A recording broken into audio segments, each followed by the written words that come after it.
pastors don't have a vision. They don't. I've seen pastors, but they're going to tell you that they do. Yeah, sit in the trying to mimic T.D. Jakes and trying to steal sermons and all that. Good God Almighty. Help us today. Yeah. So it is what it is. In the anniversaries, they usually have a situation where they present that tired rhetoric. Where they say, "We don't have much money, but you can go buy some ice cream." You ever hear that? Okay, and so I've concluded to myself that my wife would like to eat ice cream too. I'm not here just like a human jukebox where I'm just sitting here and play a chord in my head, and I just play songs and sit. Right. I couldn't go. One church I couldn't go to the restroom because the bishop said somebody did knock on the door and say he's ready to sing again. I said I'm in the restroom. Good God Almighty, I'm a human being. Right. I'm a human being. Right. Okay. Right. Treat me like that. Wow. It's a second. Let me throw this out. Listen, I'm not your slave, and that's what I wrote that years ago. The Emancipation 2000 about musicians being treated as slaves, as worker bees. And if you don't like me, if you're jealous of me, and you really want to sing like me, you want to play like me, I mean, we can work together. I mean, I can give you some lessons. I ain't got no problem. Right. Okay, right, but you don't have to like down me or try to get. You may not have had this situation. I don't want to go too far off, where you're flirting with my wife. I'm a preacher, I'm a pastor, so you can ask me to pray and everything, but you want to constantly call my wife to do something. You can constantly look at her. I've had that problem before. Listen, don't come into my church. Give me my check. When you can give me my check right in the church that you have, you got to come clear across town to do it because you just want to take a look at my wife. I mean, we're not stupid. You know what's going on. Oh, have mercy. I know she's pretty. I know she's beautiful. Oh, my God, don't you have a wife? If you like it that much, you can give us more money. So I can actually take care of what I need to take care of. Let me go to another song before I get myself in further trouble. See, I can't hang with you, Rich, because we always get in trouble. Hold on a second. This is presenting my body. Let me give my body to the Lord. Thank you, Jesus. Lord, I present my body as a living sacrifice, holy and acceptable unto you. Yeah.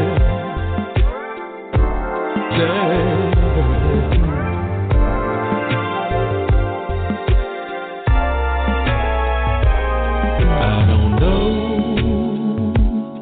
why you love me,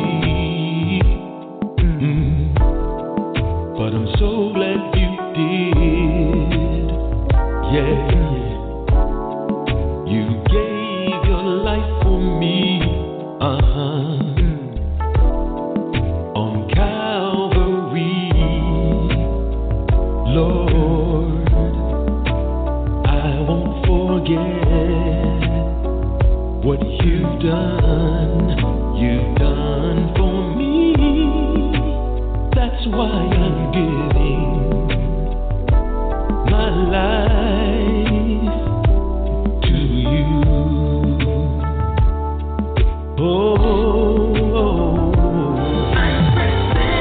I'm presenting my body as a living sacrifice. Yeah, I will do as you command. My life is in your hands. All your promises are true. Lord, I'm thankful for the blood that you shed for me. Oh, the ultimate sacrifice.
a knock on wood. As I'm telling you. That was a note right there. I had a nosebleed, man. I'm like, how high can you go? So, I tell you, Queen, what do you think about that one? Oh, that has some swag to it. Yeah. That was like 7:47. Yeah. Coco the Butterfly, what do you think about that? Coco the Butterfly, she asleep? Okay. I guess she's gone. I don't know. But anyway, what were you thinking when you wrote that, sir? Well, actually, most of those songs you heard, I don't know why, but somehow I wrote them during snow days, like when it was actually snow and I couldn't go out. And when you were home from church?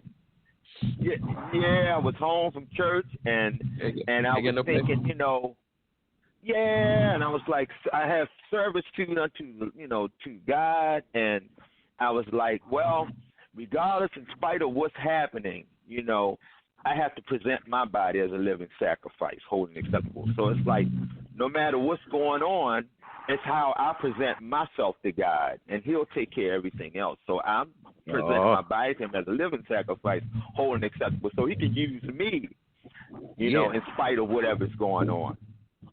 Oh, my goodness. So you're saying in spite of the fact that the pastor and the trustees didn't pay you, because when you get a snow day, you know that unless you're on salary, you're going to get a zero. How in the world can you make it? You're going to get zero. If you don't have no salary, you can hang it up. But the churches still can have funds coming in. They can still have donations and all that. Who donates to the minister of music? After service, who really comes and talks to you? Really nobody, unless they want something. Nobody comes and puts something in your hand. Usually that's how it is. Usually that's how it is. Won't come putting them in your hand. But you have to take control of that, because if not, nobody's gonna think of you and love you better than you. Yeah. I don't know.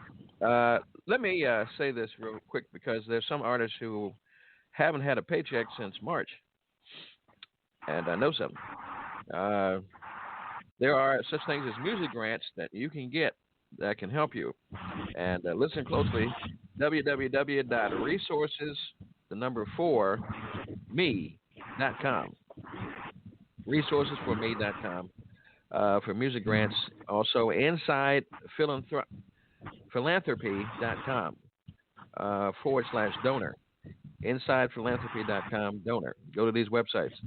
www. It says here, I care if you listen. I'm sorry. I care if you listen.com. For those who've had lost 50% of your salary due to COVID-19, they're offering $5,000 worth of grants. Musicians, plural, foundation.org for grants, or www.wbur.org. And these may help you if the church is not giving you anything. Matter of fact, not only you're not getting a salary so you can pay your bills, so you won't be evicted and lose your car and repossession, not even communion. Good God Almighty. Maybe a phone call to see how you're doing. Is there anything we can do for you? Love. Yeah, what about that? Does the love stop at the pulpit?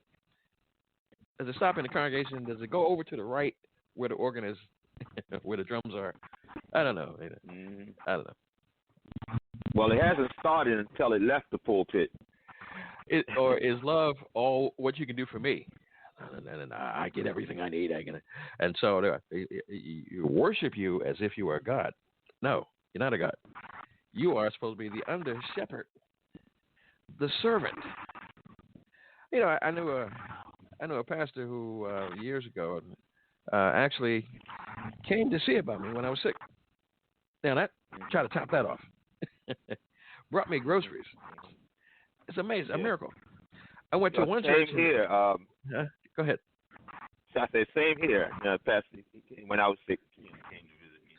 And you got pastors who feel that they are so high, you can't get over them. They're so low, you can't get under them. But they'll send somebody else. They won't come themselves, you know. Oh, and let's. Someone told me this, and I'm gonna give it to other musicians who listen to this program who will listen. He was a Seventh-day Adventist. No, he was Jehovah's Witness. I'm sorry, Jehovah's Witness, and he told me he was an insurance salesman. He said never meet a pastor at the church to do a meeting, business meeting, because they think they are all encompassing and control. Take them out of their element. And so I started to meet pastors at restaurants and have them buy my dinner and recruit me like a college athlete. That's what you want to do. Something's going to happen here. So I might get more on the front end than on the back end. And I say, am I not worth it? Okay. You're getting. Let's touch on this part right here, right? You say, well, we'll give you a certain salary. Okay. All right. Well, thank God for that. But we're only doing it for the hours that you are in the sanctuary. Really? What about all those hours that I'm not in the sanctuary, where I'm actually working on all that music? The music that they've written that has taken them 5 years to produce, you want me to do it in 3 days. Okay. Right. I can't watch TV. I can't go out with family because I got to stay home and practice. What about my time that way? What about the equipment I got to buy? I can't go to the music store and say, well, we're going on faith and love and charity. And that's $3,000. I found a few music stores near you. Uh-oh. So, I don't know. You know, let me drop this on you. I tried to start one years ago, and it got me in trouble. But there was a local 802 in New York, of the American Federation of Musicians, actually organized musicians in the gospel community in New York. And I tried to bring it down here, and it was not well received by pastors because the slave owner doesn't want the slave to be free. So do you think that it's now high time or time that we should organize? Because I don't know about you, but I don't have retirement. I don't have any benefits. Pastors do. When some certain denominations have credit unions and all these other kind of things. Well, what about us? Well, you know, because one thing that the problem is that, all right, at the Adventist church that I play at, they have the conference, which is certain places, well, within certain regions, they have their own conferences. The conference controls the top of everything that goes down because they tie into the conference. So to have something like that, the churches would have to have someone over them.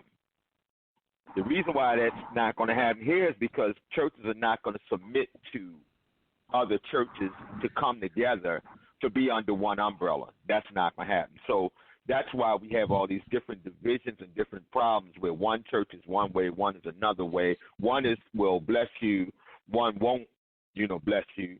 One cares about your livelihood, one doesn't care. You follow me? It's because they themselves are not organized. And until they get organized, even if we do have like even a musicians union, it still doesn't have any leg room because you're still going to need the support of other churches coming together to enforce that, because all they're going to simply say is none of us are going to accept any musicians from that organization or from that.